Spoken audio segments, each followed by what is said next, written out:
All right, we're back on this Toyota Tundra. You've seen the last few videos from when it came in, taking a visual. You've seen it operate into a vacuum and no safety switch saved the compressor from coming on, and it kept operating. There's a reason for that, and I semi-explained it in the next video, I think, after that.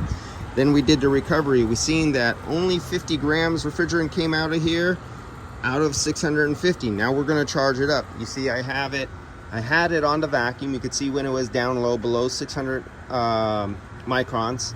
And then you see when I shut it off, it climbed up. Now it's peaked, it's plateaued, and it's leveling off, and it's not going up anymore. It's staying rock steady at 960.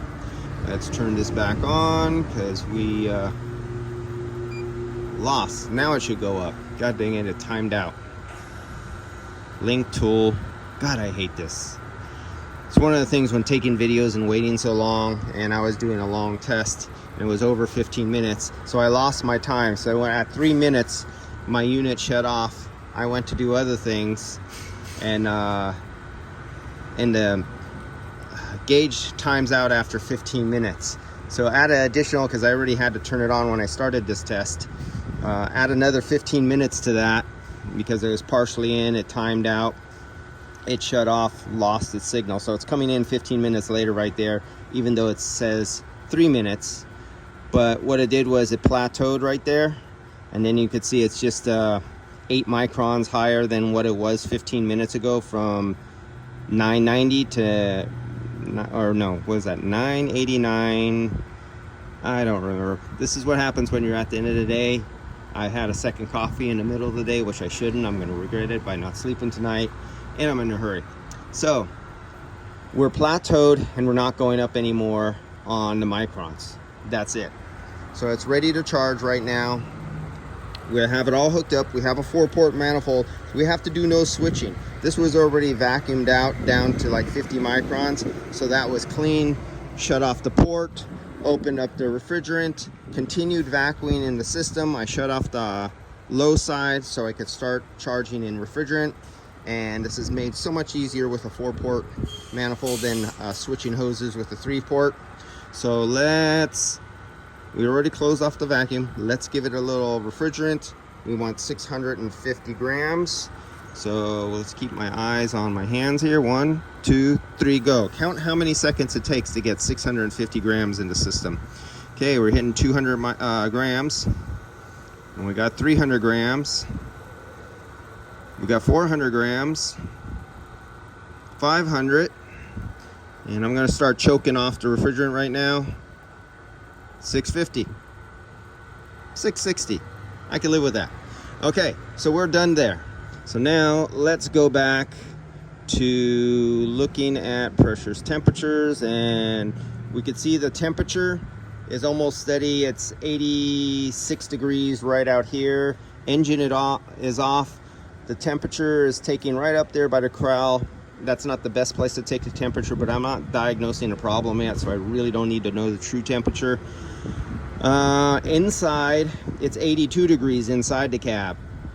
So let's take a look at this from inside. Let's start this vehicle up. Let me kill the high side here.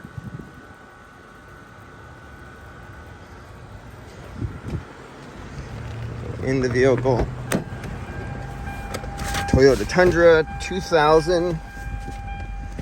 Let's get our temperature all the way inside. You don't want to get inside, do you? Come on, guy. Right there. Let's find out. That's the problem. I have double gloves on. I have rubber gloves under my material gloves. Let's look at the pressures. We're going to track these pressures coming out here.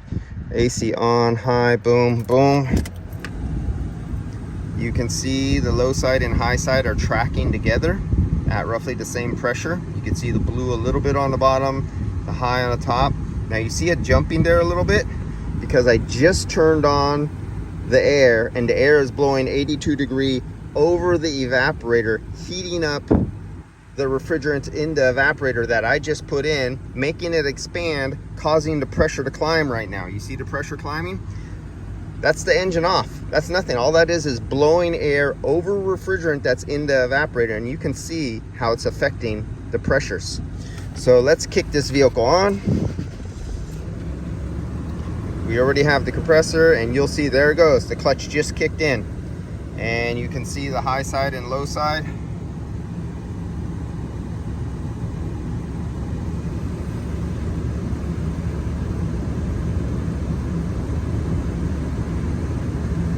And that's your low side pressure, high side pressure.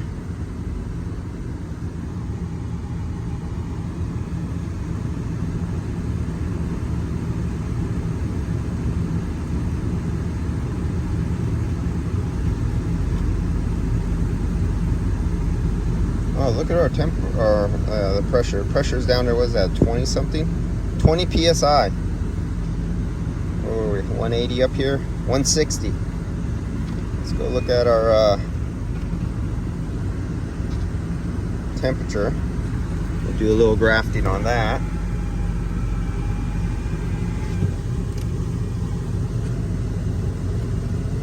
$47 degrees and falling.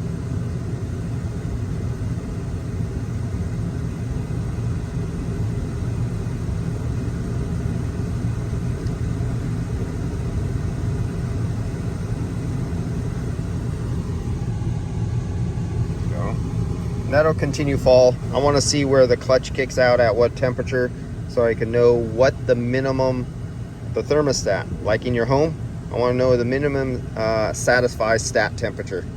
And so we're going to go for that right now.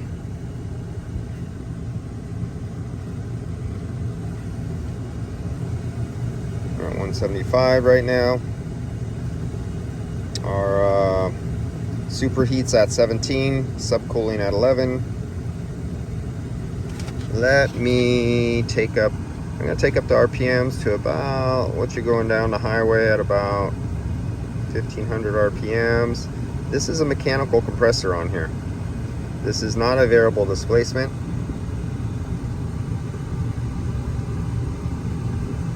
So I'm going to say, if I was cruising, other than I don't have nice cool air blowing over the front of the car because I'm steady here, but going down, say about 35 miles an hour down the highway, be about 1700 RPMs.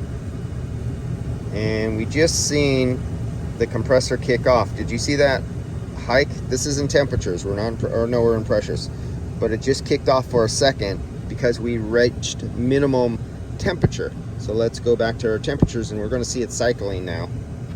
So now you can actually see the thermostat cycling on and off, commanding the compressor.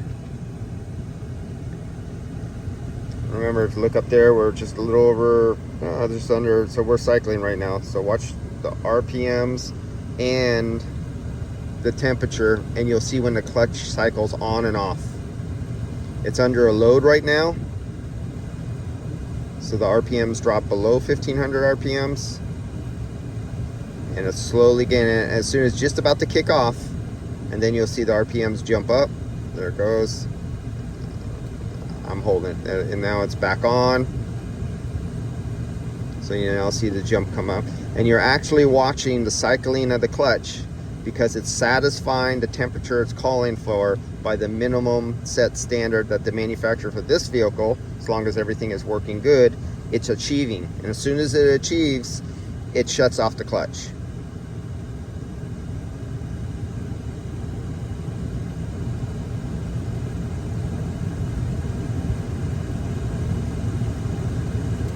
And that's what you're seeing in the temperature.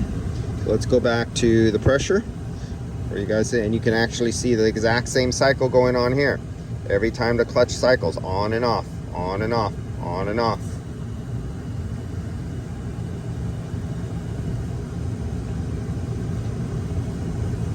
All right, not much time today for this one, so I'm gonna leak check this again because I am definitely looking for a leak. It only had 50 grams of refrigerant in here. This car does go off-road because I could see the evidence of the road dust all over this car. I could see it's been cleaned. So if there was an oil leak and stain somewhere outside, they did if it was visible, they cleaned it, because I don't see no oil stains outside. So now it's down to me using the electronic refrigerant leak detector, trying to find this leak that they have, because they're only down to 50 grams out of 650 grams. So, and then we all know some leaks only happen when the system's operating. Some only happen on high temperatures when the high side pressure goes up. Some only happen when you're going down the road and the condenser, the evaporator, and all the hoses are shaking and vibrating as you're hitting bumps. Something's tweaking a little bit and then it leaks.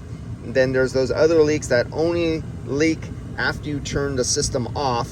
It stabilizes temperatures on both sides. The metal and rubber and hoses and everything like that stabilize in temperature, and they shrink at different rates, and then a leak happens overnight while you're parked in the garage, but as soon as you start the car up and you start running, the leak turns off.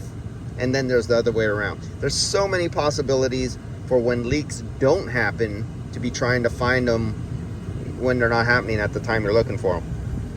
And of course, you've probably seen my videos, if not, me documenting all those different type of leaks that turn off and actually stop leaking under different scenarios.